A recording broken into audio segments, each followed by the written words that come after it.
Welcome to the Expansive Astrology Podcast, where we look at using astrology beyond the tropes and horoscopes to tune into the natural forces around us and within us, honoring our true nature to craft our future.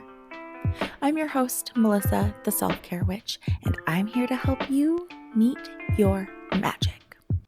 Without further ado, let's begin this week's episode with a tarot reading for the collective. Hi! Welcome back to the Expansive Astrology Podcast. It's episode 34, and I'm so excited to have you here today. We will be diving even deeper into Capricorn season, Capricorn energy.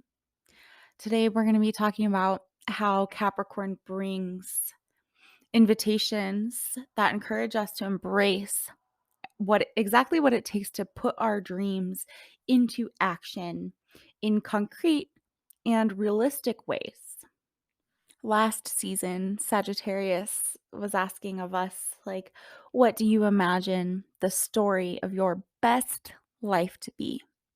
What would your most expanded way of being be like? And Capricorn comes in and helps us refine that and helps us to use our talents to bring that expanded dreamy vision into fruition.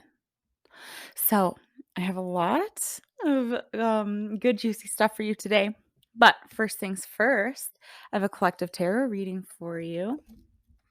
This is a 4-card spread based on a spread by Lindsay Mack, but this is applied for the collective, kind of asking what is present for us this week, what are we learning this week, and what can we anchor in with as we move throughout all of that. And since this is a spread for the collective, some of the things that I say today might really resonate for you. It might feel eerily accurate, like I am talking directly to you and only to you. And maybe some of the things I say today might not feel that relevant or may not hit quite as close to home for you. I encourage you to take what you need and leave the rest, of course. And even if some of this isn't resonating for you today, really stay open to seeing how these things may play out for you over the week to come, because I trust that if you are hearing this, you are meant to hear it.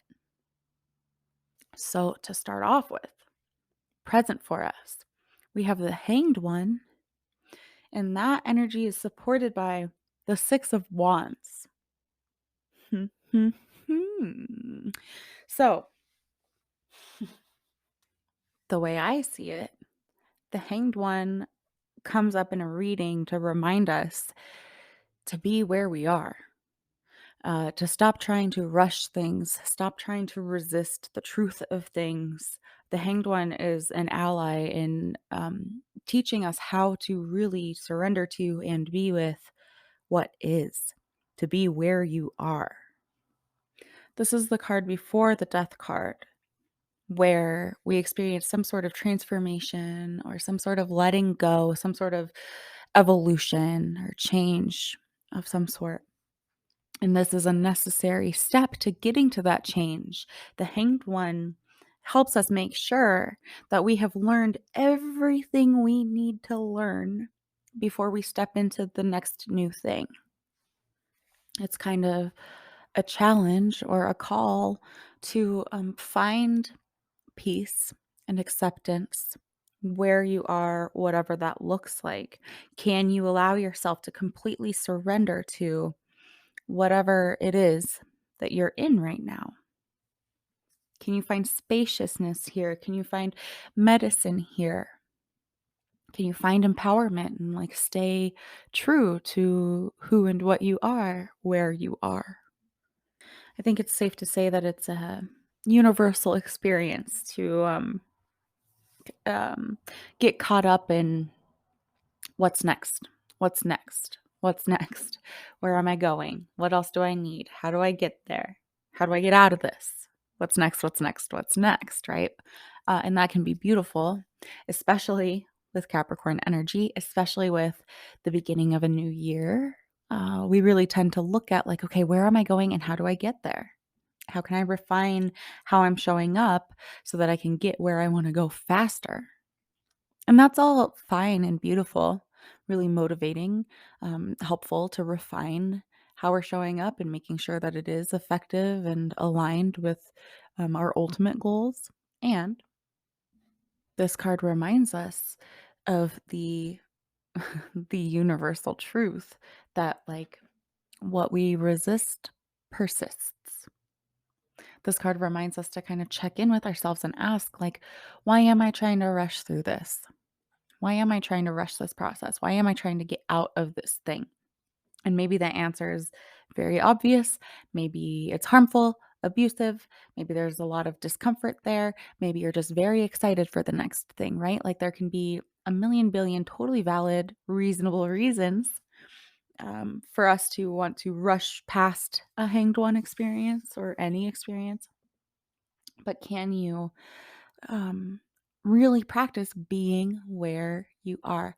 Really practice being in what you're in and experiencing it fully, learning everything that you can possibly learn there, finding more tolerance for where you are. And this is really this energy, this lesson, this practice is a major ally in moving through and moving with those difficult things like grief or harm or discomfort. Um, Moving through and moving with pain and with discomfort rather than resisting it and wishing it would just go away. Can you surrender to it and be in it? As a person, I've given birth, and I don't think I've announced this on this podcast yet. So if you didn't know, I'm just gonna randomly drop this here in the middle of me describing the hanged one. I'm pregnant. I'm pregnant and due in June. Uh, and having given birth once before, I kind of know to some degree what I can expect, you know? There's nothing like the very long moment in between pushes where like your baby's head is out of you, but you have to wait for the next contraction to push your baby the rest of the way out. That moment where like your baby is almost here, but you have to wait and you are open like there is a head hanging out of you, like talk about a hanged one experience both for the baby and the mama and probably everybody in the room, right? Like that moment is um hard to be in, but also you have no choice but to just be in it. And you're just waiting for the next contraction. And it's maybe one of the only times in the whole laboring process where you're like, okay, I'm ready for the next contraction. Like, oh my God. It's like a scary moment. It's like this between worlds moment. And all you can do, I mean, there's probably many, many, many things you can do, but um, my understanding and from my experience, the best thing you can do is just be there, surrender to it, and trust it. Experience it, right? Oh, man. Labor and birth, it's a big lesson in the hanged one, but really any human experience where we're trying to rush through something or where we're very uncomfortable with something, we want to move on to the next thing. This is all the hanged one, and what this energy does is helps us increase our tolerance for where we are and what is happening. Helps us increase our tolerance for the truth that there's very little in our control. Um, and one of the most powerful things we can practice is surrender. And knowing that surrender is not a passive thing, to surrender to an experience or an emotion or like a liminal in between space like that, to surrender to that is a very active thing to do. It's not about just like hang in here, waiting, like dissociated, disconnected, just like it's not a passive thing. The hanged one is a very active experience if you let it be. Can you be with what is in a way that is accepting and centered and relatively detached, like letting yourself be in flow, not letting yourself get stuck here in the hanged one, right? Um, allowing ourselves to kind of and our egos to kind of have a detachment from what we think should be. Sure, we can have our preferences and we can acknowledge discomfort and we can work to make ourselves more comfortable, of course. And there's like a beauty to that detached nature, really just allowing surrender and flow to happen. Now, this idea of the hanged one, this invitation is supported by the Six of Wands, which to me is all about really lifting ourselves up, celebrating ourselves, kind of throwing our own little parade for ourselves and experiencing pride, uh, whether or not that is being met and matched and encouraged outside of us. The Six of Wands is about celebrating ourselves where we are, allowing yourself to sit up on your high horse and parade it the fuck through town, no matter what anybody says.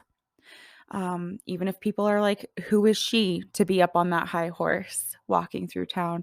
You answer that question and you say, I am me. And I broke this horse. I found it. I tamed it. I named it. And I'm going to climb on it and I'm going to parade through town. And if that triggers you to see, that's not on me, right?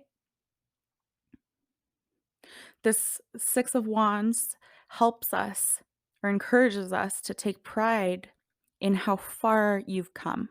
Take pride in where you are, what you've learned, what you know, what you do, whatever it needs to be for you. Like having pride in where you are. So not only are we surrendering and finding acceptance and tolerance for our hanged one experience this week, really surrendering and just being in what we find ourselves in. But we're invited to do that in a way that is um, proud, in a way that is really celebratory. Like, this is where I am. This is where I'm hanging out right now. This is what I'm learning. I'm not trying to rush any of the process. I am just trying to be in it. I am here for it. I'm learning it. I'm loving it. And as I say that kind of jokingly because we don't have to love it. Certainly not. Certainly not. But can you find a sense of pride for where you are finding yourself? Whether or not others agree, whether or not others will roll out the red carpet for you. Celebrating yourself. Now, what we're learning this week is the Knight of Wands. And this is Sagittarius energy. So I appreciate this card coming up as we're still talking about Capricorn. We're floating in Capricorn, kind of reminding us where we came from. That's kind of how I'm seeing that. Um, if the Knights are about how we move through the world, the Knights are about like movement and messages and how we are in the world. And the Wands are about our creativity, our passion, our fire, our energy. The Knight of Wands asks us, how can I move in the world in a way that is even more uniquely me? The Knight of Wands is about moving through the world like to the beat of their own drum, following their fire, following their passion, expanding, dreaming. This card is about existing in the world as you, existing in the world as you are. with your unique fire, your unique flow, allowing yourself to follow your passions, follow your pleasure, follow what feels good, and prioritize those things. There's really just like an authenticity to this card. I think some people consider the Knight of Wands to be a little like haphazard, maybe a little reckless. And maybe. I'm not too sure how fair that is to say when what this card is about is authenticity. So for some, their Knight of Wands might be a little like spontaneous in that way, a little haphazard in that way. And that's not, I don't believe that that is a innate characteristic of the Knight of Wands. Though it is certainly true that the more we live in alignment with our own fire, the more we embrace authenticity and kind of reject the mold, if you will, others will look at us as though we are reckless, haphazard, or foolish. And this is what we're learning this week. We're learning, like, are you willing to be seen that way? Are you willing to take kind of messy action? Are you willing to be seen as a novice or an amateur? Are you willing to be seen making mistakes? Are you willing to be seen practicing your fire skills? And by that, like fire meaning passion, creativity, what motivates us, what sets us on fire, and like your energy. Are you willing to be seen actively and messily and imperfectly engaging with your fire, cultivating your fire? The Knight of Wands coming up as our lesson this week means that we might have some spicy opportunities to stay in alignment, right? We might receive some spicy opportunities to return to our truer selves, to reject the mold, right? There may be some spicy opportunities to learn how to stay in your center and move from your center, learning to be more authentically and autonomously you, who and what you are. And then finally, our anchor for the week is the Lover's card, which I am kind of geeking over that this is our anchor for the week when we just moved out of 2022, which is a lover's year. We are invited to anchor in with everything that we've learned from the last year. And specifically, the lover's card tends to be one of the most, in my opinion, one of the most misunderstood cards in the tarot. And I largely use Soul Tarot by Lindsay Mack, and she says that this card does not necessarily mean that we're going to find fulfillment, we're going to find a lover, we will be loved. I wish, and maybe, hopefully, hopefully we'll find love and fulfillment as we move through the week, right? But that's not what this card is about. What this card is about, what it's for, is that it helps us remember to take personal responsibility for ourselves. It reminds us that you are responsible for the type of lover you are showing up as, no matter what is being, no matter what is happening outside of you. So kind of similar, the Lovers is a 6, and we pulled the 6 of Wands, where I like to encourage you to get up on your high horse and throw yourself a parade, whether or not that is happening outside of you, taking personal responsibility for your own parade and your own high horse and your own pride and your own celebration. It's like the same. Yeah, it's kind of like a 6 message, I guess. It's very similar. It's the same. It's how are you showing up? How are you getting your needs met?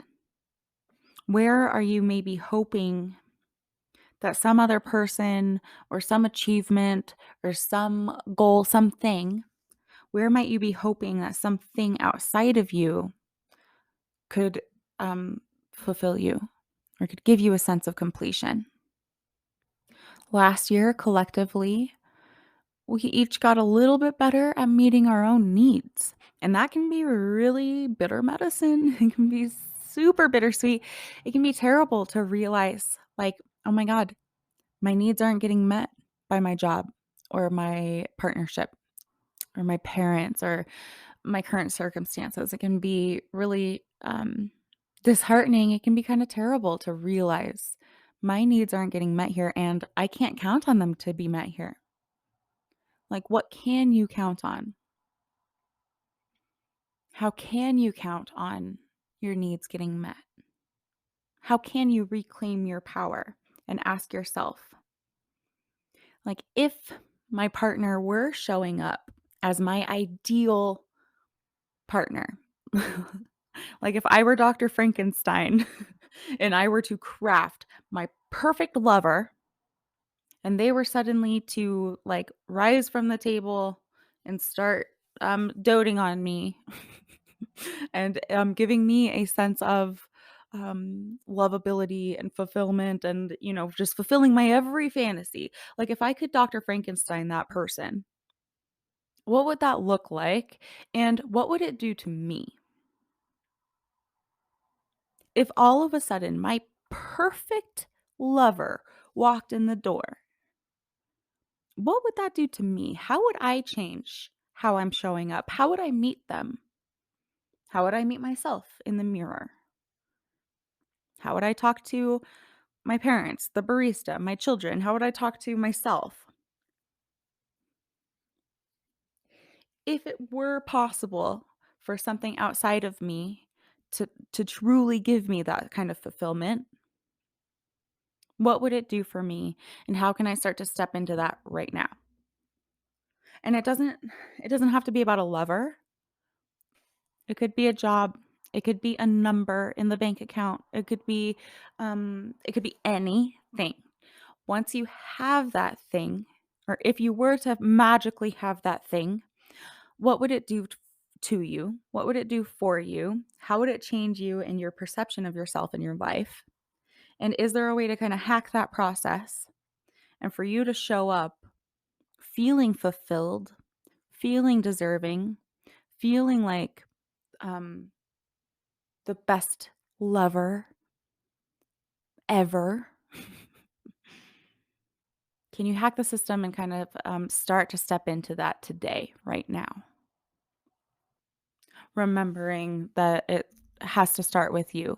Ultimately, remembering that even if you could Dr. Frankenstein, your perfect lover, even if you could suddenly get the successes that you've been dreaming of, or the money in the bank account, pay off the debts, like whatever it is, if you could orchestrate that right here, right now, what would that do to you? And how would it change your outlook? How would it change your presentation, your demeanor, your mindset, your belief in the world and yourself, your deservingness? What would that do for you? So I like that this is our anchor. We're invited to really anchor in with the lessons that we've learned in 2022 as we're still floating through this first week or two of 2023. Like, don't get too ahead of yourself. Let's hang out, hanged one style, in everything that we've learned so far. Rise up on that high horse, march to the beat of your own drum, use your energy and your magic in a way that only you possibly could. And that's our tarot reading this week. Now, like I shared earlier, we're going to be talking much more about Capricorn energy and how we can utilize it. And Capricorn falls right when we, according to the Gregorian calendar, step into a new year.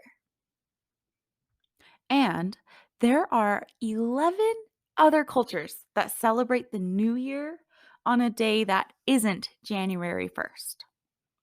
So whether this marks the start of your new year or you begin the year on a different day, either way, Capricorn is here to help us buckle down with lasting change in how we manage our lives. This week, we're embracing Capricorn's ability to get serious and practical about our goals and how we're striving to improve ourselves. How we are striving to improve ourselves. This is the perfect time to explore things like routine, taking care of business and managing schedules, dotting the I's and crossing the T's. Not just dreaming of more, not just striving for more, but doing so in a practical, realistic, fruitful way. This is the final Earth sign of the astrological year. And from Taurus to later Virgo and now Capricorn, each of these Earth signs kind of build on the other and take us deeper into Earth energy as we move through each of the signs. And in Virgo season of expansive astrology, we experiment with radical routine. We get really meticulous with the ways that we show up for ourselves in every area of life. Capricorn brings similar invitations. This earth energy encourages us to embrace what it takes to put our dreams into action in concrete and realistic ways. Just before we enter Aquarius season, which helps us to heal ourselves and bring our focus outward toward the collective. So we're embracing these concrete and realistic and practical ways of going about things right before we dive into something a little more ethereal and a little more like healing focused and other focused. So for now, to start, remind yourself what it is you want for your life. What is it that Sagittarius helped you dream up? And now, how can Capricorn help you to use your talents to bring those things into fruition? So ask yourself, what are you aiming toward? What are you passionate about? What are you good at? What are your strengths? What are you aiming for in the short term and in the longer term? What is the image you wish others to see of you? What are the standards you want to uphold in your life? How do you want to be perceived? Why is that important to you? And how can you use your skills and your strengths to effectively go about meeting those standards? Revisit the bigger vision you have for your life, and let's use Capricorn to tap into the underlying motivating factors of your goals. I often encourage clients and help clients to refine their goals and find their motivating force, which is lovingly dubbed Big Mofa. What is the big mofa in your life? What is the big motivating factor or motivating force for you? The big mofa, which like helps us to reach our goals or manifest what it is we want more swiftly. And I've talked about this before. This is all about the key difference between having a goal of losing 20 pounds versus having a goal of feeling confident in everything you put on. The big mofa is the difference between striving for earning a bigger paycheck versus living with more freedom and abundance. The big mofa is the difference between quitting drinking versus feeling more connected to your higher self. The latter in all of these examples are actually motivating in a really big way. Sure, it's motivating to lose 20 pounds and bring in more money and get sober, right? Like there's plenty of motivation behind that, but I'm talking about the big mofa, the big motivation, the biggest motivating factor, the underlying reason for those things. Feeling confident, living with freedom and abundance and feeling more connected to yourself, like those are big mofos, if you know what I mean. So, what is it? What are the feelings that you are seeking? What is it that you want to feel from those things or because of those things? We're much more likely to feel motivated and on track when we can tap into the feelings, the big mofas behind the things that we're seeking. So don't just stop at, I want $10,000 in my savings account, right? Dream in terms of, I want to feel safe and secure financially no matter what comes my way. That way, you can continuously return your focus to the actions that will help you accomplish feeling those things. You can return your focus to the actions that you can start to engage with right here, right now, before you're even close to having $10,000 in your savings account. Focusing on the actions that will help you align with feelings of um, safety and financial security. It helps you more clearly see the ways that you can actively move toward those things that you're seeking. It helps you more clearly see the ways that you can embody those feelings in the here and now before the 10K even exists. It puts some more power in your hands, and you get to decide. You get to be intentional and look at what decisions do you need to make right now in order to keep you moving as closely in line with your goals as you possibly can.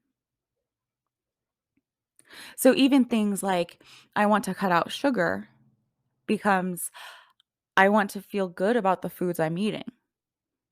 I want to read for an hour every day becomes, I want to explore and study new topics and authors and genres this year. I will meditate every day becomes, I will connect with my inner knowing every day. I will connect with my inner knowing at each and every turn.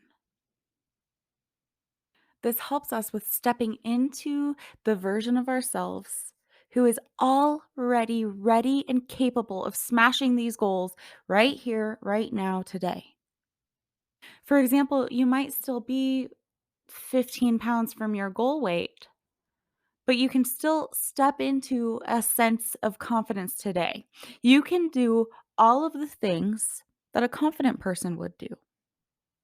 You can dress cute and smile at strangers, hold your head up higher, and talk to yourself as though you are a confident person already.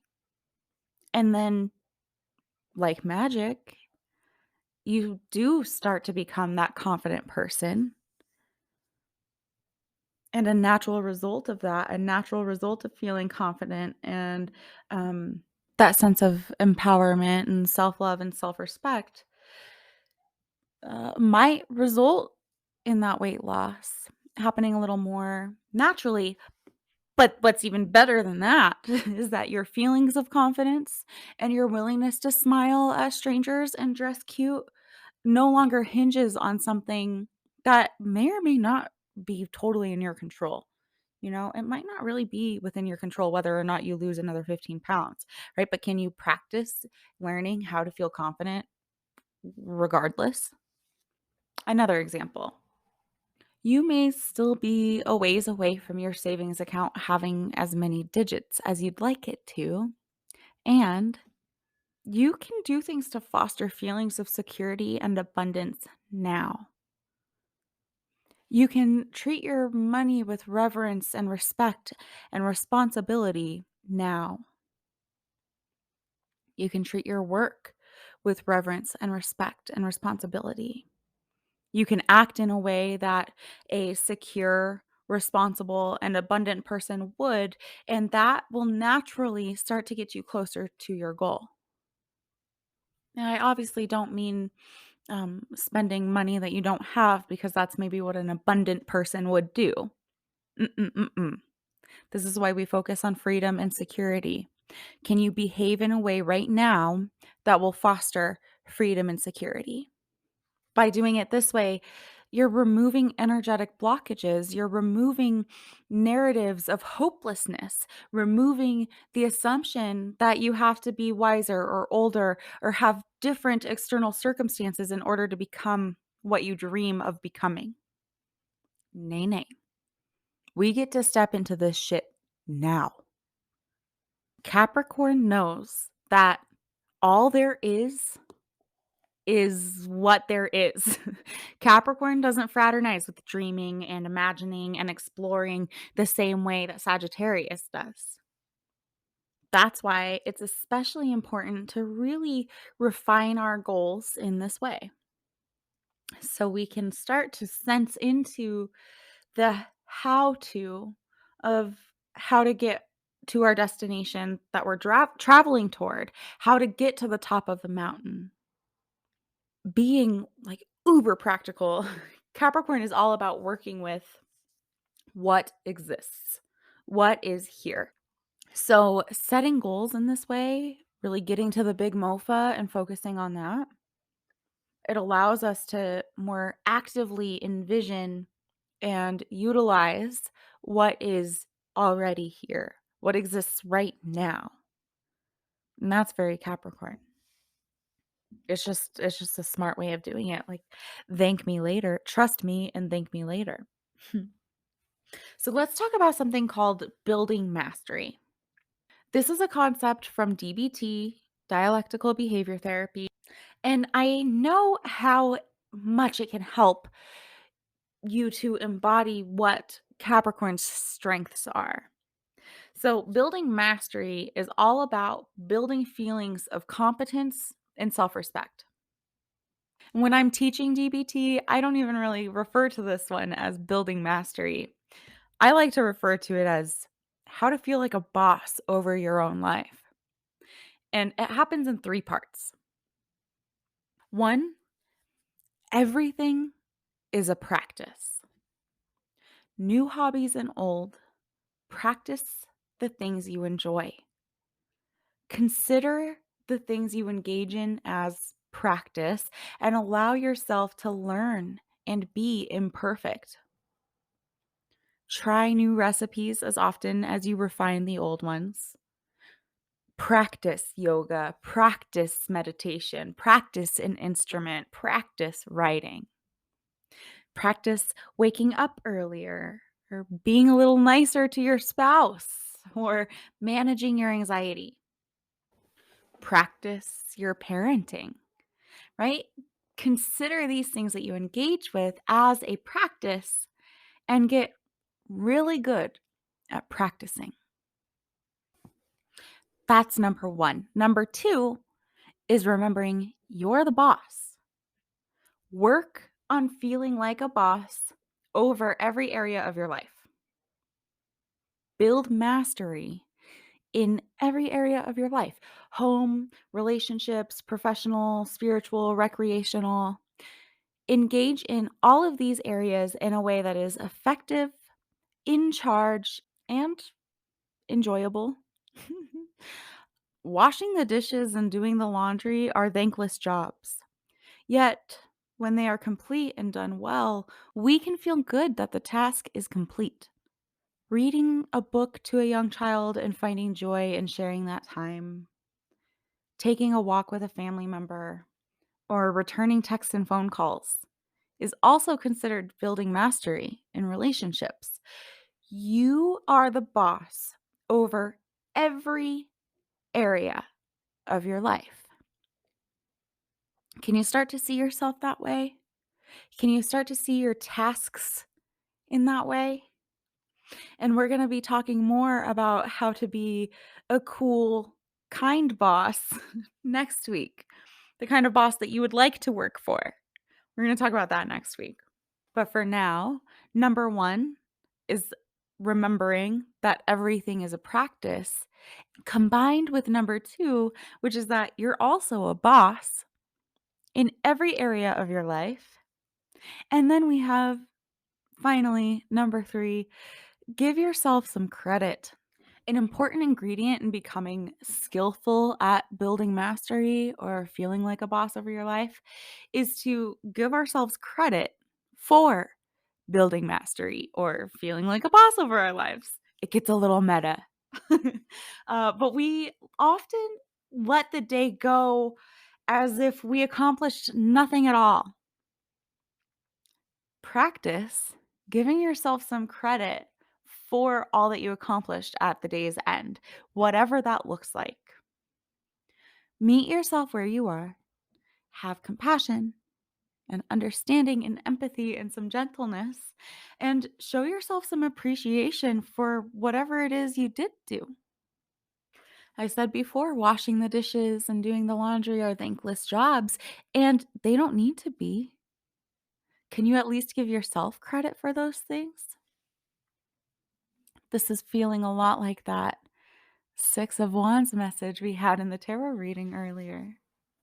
Every day when your head hits the pillow, know that you did what you could. And if you didn't, and you know that you didn't, you know that you could have been better, be gentle with yourself and explore how you might be able to show up just 1% more aligned with that tomorrow. After all, circling back to step one, it's all just a practice, right? Practice using "I am a success" as an affirmation to root yourself into. Building mastery, feeling like a boss over your life, Capricorn season, it's all about finding the balance between raising the bar and choosing to be pleased with what you've accomplished. Practice being the leader of your life, parenting yourself. You're the CEO. Employ your inner advocate, your inner boss. And remember, all there is what is. Focus on what's in front of you and master where you are with what you have right now. All we can do is work on what we can with where we are and with what we have. That's all we can do, right? And this requires mindfulness and cutting the bullshit with yourself, like quit waiting for your circumstances to change. The theme for Capricorn is purposeful pursuit of destiny. You have a responsibility to embody and engage with that now. You can use Capricorn's support with this before we float into Aquarius season in a couple of weeks. But before then, I have some practical tips for this season. Some practical tips for Capricorn. There's 8 of them. Just some things to explore, some things to experiment with, some things to try that will hopefully support you in feeling like a boss, that will hopefully support you in this purposeful pursuit of your destiny. So, first, refine your goals in terms of feelings. Find your big MOFA. Practice moving from there and aligning yourself with that big MOFA today, like right now. Number 2 is tie up loose ends for yourself every chance you get. This is something that I need to practice and that I need to hear. Complete things. Get back to people. Reply to text messages. Stay on top of the laundry. Get it out of the dryer. Finish projects as often as you can, right? Take it easy on yourself. You don't have to do this perfectly. It doesn't mean anything if you don't do this perfectly. And this is a way for you to sink into a feeling of success, to really be with a feeling of I am in control of my life. I am the boss of my life. I get shit done. I am capable. Tying up little loose ends for yourself every chance you get over time helps you really believe those things. Number 3, Try a new way of scheduling or holding yourself accountable, especially if your current ways are not working very well, or especially if you tend to be very militant or hard on yourself. See if you can try a new way of doing things. For instance, personally for me, I have been having a really difficult time getting these episodes up on Tuesdays. And I keep trying to force it to happen in a way that just isn't working for me. So it's time for me to try a new way of scheduling this, a new way of approaching it instead of like coming up against this like Tuesday blockage every single time. And it's not actually Tuesdays, it's the day that I have scheduled for me to record. I never want to record on that day. And I think it's because it's Monday. I just, um, Mondays aren't good for me to do this. So I need to readjust my schedule. Just a little example for you as I'm currently recording this episode the day after I intended for it to come out. It's time to try a new way of doing things, right? And can you be okay with that? Number 4 is to experiment with things like bullet journaling or block scheduling or something called the Sacred Six. This is kind of an extension of number 3. But bullet journaling and block scheduling and the Sacred Six are ways of like adjusting your schedule and holding yourself accountable to what it is you ultimately want, what your goals are. The Sacred Six is something that a woman named Amy Young came up with, as far as I know, where you identify 6 daily tasks. They can be really special and like juicy and wonderful and like self care magical, or they can be totally mundane, like brushing your teeth and taking your vitamins. But choosing 6 tasks that you regard as sacred, that you commit to doing every single day no matter what. The Sacred Six is a great way to build that sense of mastery, to um, um, practice feeling like a boss over your life, right? Number 5 is you've heard me talk about this before. No matter what, choosing to decide that every single day is a good day. Every single day is a success. And this happens in 2 parts, right? First of all, like your narrative and your mindset, making sure that no matter what happens, your narrative or your mindset kind of errs toward the side of, it was a good day. It was a successful day. Even if it was hard, even if it was super challenging, even if you got thrown for a loop or something terrible happened, like, can you choose to align your mindset with the idea that it's a good day regardless? And then part 2 is not just your mindset, but your behaviors, right?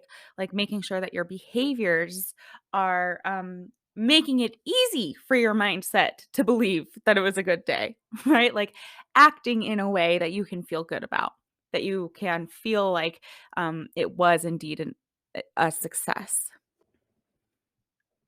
So it's partially how you're looking at the things that you're doing, but also what are the things that you're doing.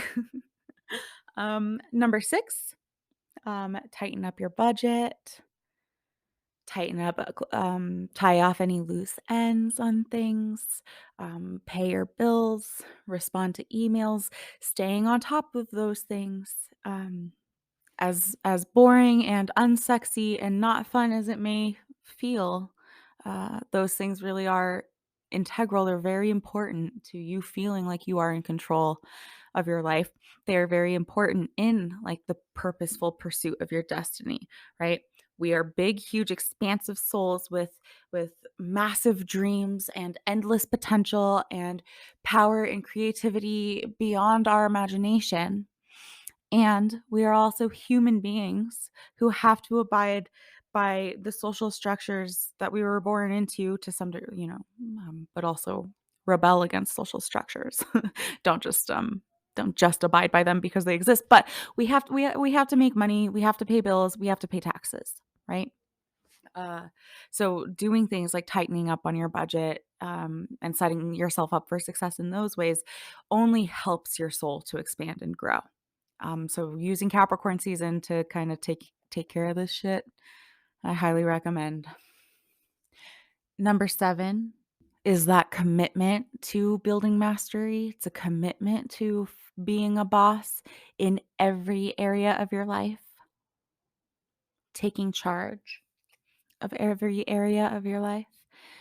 And number 8, if you've been around for expansive astrology during Virgo season, kind of returning to that meticulous, radical routine that we played with and experimented with in Virgo season. Capricorn can kind of help build upon that. Next week, we're bringing in some balance and chatting about one of Capricorn's biggest challenges, not being so fucking fussy and demanding. We're gonna loosen up a little bit.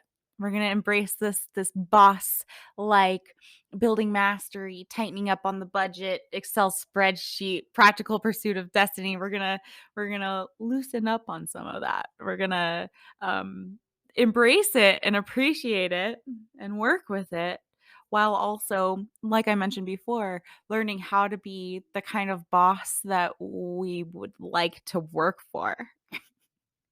So, as much as we are buckling down and getting serious with ourselves about being the boss of our lives this week, we're also going to be making sure that we are effective, kind, likable bosses to ourselves next week. Now, as far as the astrological forecast for this week and for forever, let me just be honest with you. I don't know if I want to keep doing them. I don't know how to do them. I don't know what is the most useful. Um, so I'm just going to tell you a couple of the things that I think you need to know. And leave out the rest, and we'll see how this evolves over time. I'm just following what feels right and practical for me. But if you have any feedback or an opinion on the astrological forecast, one way or another, that you would like to kindly and gently and thoughtfully share with me, I'm open to hearing from you. But my thoughts are that it's not as useful as I hoped it would be. In like audio podcast format, I don't know that it's very helpful for me to tell you all these dates and times. And I do it every week, and I like to look at it every week, but I also look at it in a journal. I look at it on paper on my computer and in my journal. So I'm open to hearing from you, but let's I'm gonna maybe let it evolve a little bit. And here's what I want to tell you this week. We've got a lot of Capricorn energy going on, right? The sun is in Capricorn, Mercury is in Capricorn, and Pluto is in Capricorn. So we're here, we're using it, we're working it. We're in Capricorn energy. Mercury is still retrograde.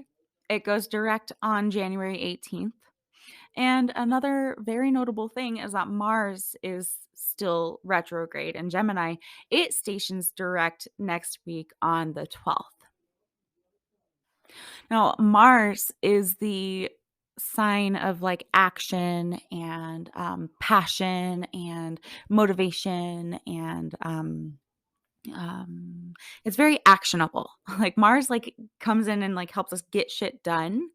And I think that the combination of Mars being in retrograde plus Mercury being in retrograde plus in my neck of the woods in this hemisphere, it's dark and it's cold and it's winter. It's this like weird time in early January, like after Christmas, where people just kind of want to hibernate and veg out. And I think that is um that happens like every year, right? Like every year that time between Christmas and New Year's, everybody's like, "Oh, I don't want to work. I don't want to do anything." Like it's a weird time. And in this hemisphere when it's dark and when it's cold. Like that certainly has an impact on our motivation, our ability to like get up and go. So this happens like every year. A lot of people feel this kind of sluggish, slow, very hibernate-y, wintry kind of mood. And I'm thinking that that is only exacerbated this year with Mercury and Mars both being retrograde right at the beginning of the new year. So I don't know who needs to hear this besides myself. And maybe I can think of a couple people. I hope that you need to hear this, or maybe you need to hear this too. If you have like massive dreams, right? And if you're hearing all of this Capricorn talk that I'm bringing you this week of like purposeful pursuit of destiny and like let's get shit done and be a boss over every area of your life. And if you're looking on the internet and every scroll of your thumb, people are sharing like their New Year's resolutions and goals and motivations and stuff. And if you're having a hard time feeling into that, like motivation and action, it's not just you. It's not just you. I really think that Mars being retrograde at this time is only exacerbating um, some of those feelings. And I'm just kind of reminding myself of this as I'm finding myself to be a little frustrated with myself and my process and wishing that I could do more. Uh, First of all, I'm pregnant, so I can cut myself a break there. But also, I really think that this is impactful. I really think that maybe if we can collectively just let ourselves kind of be in this Mercury, Mars retrograde, wintertime darkness for another week or so. Kind of let yourself be in this in between. Tell yourself that like you are being prepared for like what is needed from you, right? This time where Mars is retrograde and maybe we're not feeling the most motivated, but we have a million dreams in our brain. Uh, it's a part of the process. It's helping to prepare us to step into what we need to step into in order to get what it is that we're dreaming of. But can you like let yourself be in this process? And I'm hearing myself uh, kind of repeat the message from the tarot reading earlier in this episode that came up with the hanged one, right? Can you um, let yourself be in Mars retrograde for another week, a little more than a week, and we'll take it from there. Maybe we'll collectively feel this massive sense of, um, motivation and action and get up and go the second Mars goes direct. I doubt it, but let's see. We'll cross that bridge when it comes. But for now, if you're feeling all of this, if you need to hear it, just let yourself be in it. Can you be in a very Mars retrograde experience and also feel like you're building mastery and being a boss over every area of your life? Both, right? Maybe that's part of what we're learning. If working with the lunar cycles and engaging with a community of like-minded witchy people is something that you're craving and interested in, please consider attending one of my moon meetups. I'd love to have you. You are always welcome, whether it's in person in Old Town Fort Collins or virtually via Zoom. You can find more information on my website. And if you would like to commit to moon meetups, you can sign up for an all access pass by joining the Meet Your Magic monthly membership. For only $25 a month, it gives you an all access pass to any and every moon meetup your heart desires to join in on. And you receive a tarot reading in your inbox every month. And if you sign up before the 15th, you will make it in time for your January tarot reading. So hop on that. I'd love to have you join. It's a great way to support my work, a great way to support the podcast. $25 a month. I hope it feels mutually supportive for me and for you. You can sign up anytime and you can unsubscribe anytime if it ever doesn't feel aligned. So keep that in mind. I would so love to have you. Next week, I will be bringing you episode 35, Capricorn week 4, where we're going to be talking a little bit about loosening up, embracing, and fully engaging with everything I've talked about today, but in a way that is a little less serious, a little more human, a little messy, a little more forgiving. It's a great episode for you next week. I hope to see you then. Until then, I want to thank you so, so much for being here. I appreciate it. I see you. I love you. We're almost to 1,000 listens. Um, and I'm almost to 1,000 followers on Instagram, which feels really exciting. I would probably get there a little faster if I would, like, engage a little more, do the things that I know I need to do. So it's slow growing, but, I love every second. I'm so thankful for each and every one of you who are here. Each and every one of you who, engages with my work and supports my work or works with me one-on-one directly. I see you. I love you so much. Thank you for being here. I'm just beyond grateful for you, and I hope you're taking care of yourself. Take good care of yourself, and I'll see you right here next week. Bye. Now, before you go, let me keep your ear for just a moment. This week's episode is brought to you by www.theselfcarewitch.com. My bread and butter, where you can find more information on my current courses, offerings, and other fun ways to connect with myself and yourself.